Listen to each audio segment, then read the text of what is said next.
Hello viewers, welcome back to my channel colour and craft creation. যারা এখনো পর্যন্ত আমার চ্যানেলটি সাবস্ক্রাইব করেননি তারা সাবস্ক্রাইব করে পাশে থাকা বেল আইকনটি প্রেস করুন। তো থাম্বনেইল দেখে তো বুঝেই গেছেন যে আমি আজকে কি বানাতে চলেছি। তো আমি আজকে কোকোনাট শেল দিয়ে জুয়েলারি বানাতে চলেছি। তো এটা সম্পূর্ণই ছিল আমার মায়ের আবদারে বানানো। অনেক দিন ধরেই তার বায়না হয়েছে যে এত কিছু তো বানাই, তাহলে আমি কেন তাকে একটা কোকোনাট শেলের জুয়েলারি বানিয়ে দিচ্ছি না। যাই হোক, ইউটিউব হোক বা ফেসবুক হোক, কোথাও থেকে দেখেছে যে কোকোনাট শেল দিয়েও খুব সুন্দর সুন্দর জুয়েলারি হয়। তো সেই থেকেই আবদার, আর সেই আবদার যাতে আমি রাখি, আমার যাতে কোনো প্রবলেম না হয়, তার জন্য সে রীতিমতো নারকেলের খোলা জোগাড় করে সেটা ঘষে মেজে সুন্দর পরিষ্কার করে তুলে রেখেছিল যে কবে আমি বাড়িতে আসব আর তারপরে এসে এই জুয়েলারিগুলো বানিয়ে দেব। তো যথা আজ্ঞা, তো সেই হিসাব মতো আমি বসে গেছি একটা কোকোনাট শেল নিয়ে। আর এর ওপরে আমি আমার হাতের চুড়িটা খুলে একটা গোল মার্ক করে নিয়েছি পেন্সিল দিয়ে। এবার গোল করে তো কাটা সম্ভব নয়, আর তার জন্যই আমি এটা কাটার জন্য আমি ইউজ করছি একটা হেক্সো ব্লেড, যেটা যে কোনো হার্ডওয়্যার শপে আপনারা পেয়ে যাবেন। আর এই গোলটাকে আমি দেখতে পাচ্ছেন যে একটা ষড়ভুজের শেপ দিয়ে নিয়েছি, ঠিক সেই মাপে মাপে কেটে নেব। তারপরে শিরিষ কাগজের সাহায্যে ঘষে এটাকে গোল করে নেব। তো এটা কাটা অতটা সহজ ছিল না, খুবই কষ্টের ছিল, যেহেতু এর আগে আমি কখনো হেক্সো ব্লেড ধরিনি বা এই টাইপের কোনো কাজ আমি করিনি। তো এটা আমার জন্য খুব ইজি ছিল না। আমি অনেক রকম ইউটিউব দেখে অনেকগুলো ভিডিও দেখে তারপরে আমি বুঝলাম যে কীভাবে এটা কাটাকাটি করতে হবে। তো এর জন্য যাতে এটা না নড়ে, তাই আমি নিচে একটা সুতির কাপড়, পাতলা কাপড় নিয়েছি যাতে এটা শক্ত করে বসানো সম্ভব হয়। এবার হাত দিয়ে ধরে শক্ত করে আস্তে আস্তে মার্ক করা দাগগুলোর ওপরে এই হেক্সো ব্লেড দিয়ে কাটতে শুরু করেছি। এভাবে পুরোটা যতটা সম্ভব দাগ দিয়ে দিয়ে কেটে কেটে হাত দিয়ে আলতো করে বাড়ি মারলেই কিন্তু আমার যে শেপটা আমি পেন্সিল দিয়ে এঁকে নিয়েছি সেটা বেরিয়ে আসবে। ভিডিও দেখে আশা করি বুঝতেই পারছেন যে আমার কাটতে কতটা কষ্ট হচ্ছে।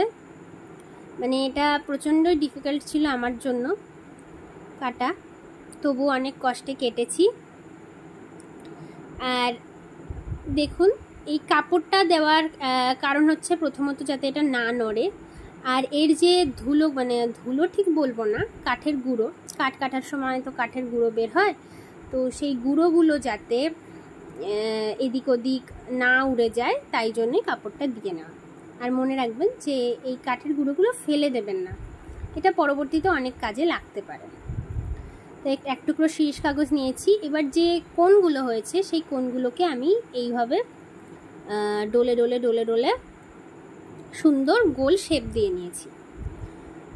তো এই ডলতে তো আরও খাটনি, মানে যতটা না খাটনি কাটতে হয়েছে তার থেকে বেশি খাটনি ডলাডলিতে হয়েছে, কারণ এই এতগুলো কোণা, প্রায় 6টা কোণ হয়েছিল, 6টা কোণ ডলতে আমার মানে 2-3 ঘন্টা টাইম লেগে গেছে।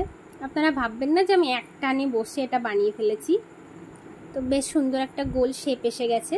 আর মা তো অনেকটা খাটনি কমিয়েই রেখেছিল, শিরিষ কাগজ দিয়ে পুরো নারকেল মালাটা সুন্দর করে ডলে রেখেছিল। তো এবার যেহেতু এটা দিয়ে আমি একটা লকেট মতন বানাচ্ছি, তো তাই আমার কাছে সেরকম কোনো জুয়েলারি বানানোর ওয়্যার ছিল না, বাড়িতে সরু তার ছিল।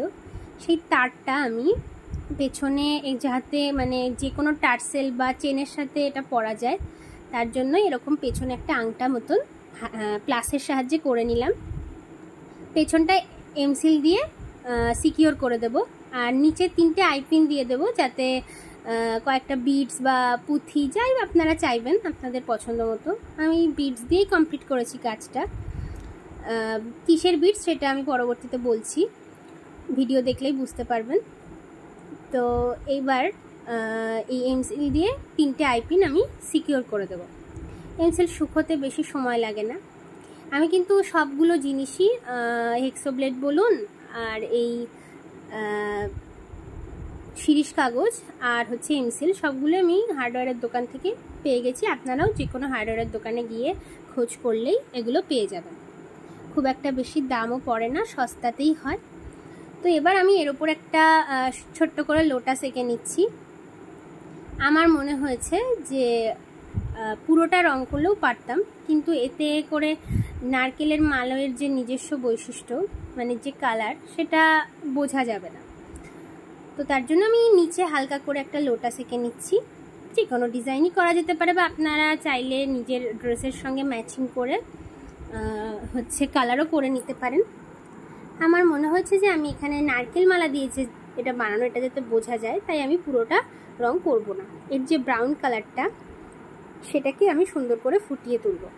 তবে হ্যাঁ, এটা অবশ্যই মনে রাখতে হবে যে কোনো কাঠের গয়না বলুন বা নারকেল মালার গয়না বলুন, সেগুলো কিন্তু ভার্নিশ অ্যাপ্লাই না করা পর্যন্ত গ্লো করে না।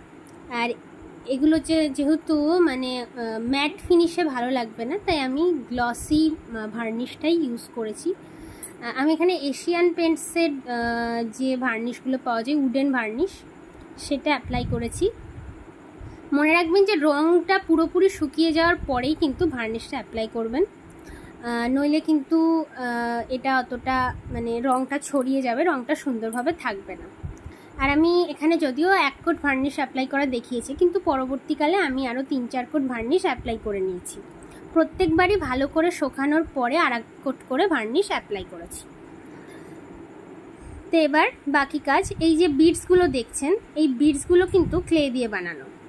আপনাদের কাছে যদি ক্লে না থাকে, ওই এমসিলগুলো দিয়ে আপনারা পেছনে জয়েন করবেন, সেই এমসিল দিয়েও কিন্তু এই বিডসগুলো বানিয়ে রাখতে পারেন। যেটা বেঁচে যাবে যে অংশটুকু, সেটা দিয়ে কিন্তু এই বিডসগুলো বানিয়ে রাখতে পারেন।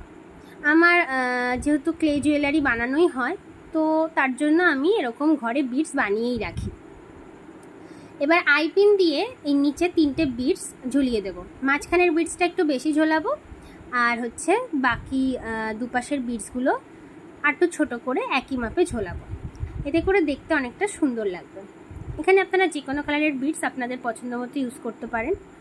আমি রেডটাই প্রেফার করেছি ব্রাউন কালারের নিচে, যেহেতু লোটাসের মাঝখানেও গোল্ডেনের সাথে রেড রয়েছে, তাই আমার মনে হচ্ছে যে রেড বিডসই অনেকটা বেশি ফুটবে। তো এরকম করে আমি ঝট করে বাকি 3টে বিডসই লাগিয়ে নেব। এরকমভাবে আমার 3টে বিডসই লাগানো কমপ্লিট।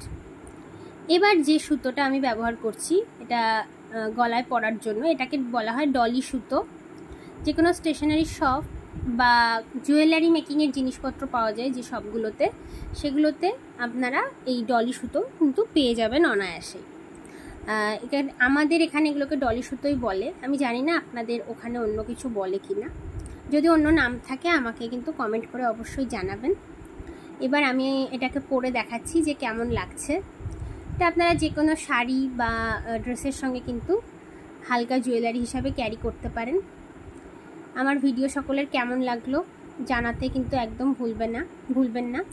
কমেন্ট করে অবশ্যই জানাবেন। এবং এর পরবর্তীতে আপনারা আর কি কি দেখতে চান, বা কোকোনাট শেল দিয়ে আমি কি কি বানাবো, এরকম কিছু সাজেস্টও করতে পারেন। আশা করি সকলের ভালো লেগেছে। সকলে ভালো থাকবেন, সুস্থ থাকবেন, আর সাবস্ক্রাইব করতে কিন্তু একদম ভুলবেন না। জয় শ্রীকৃষ্ণ।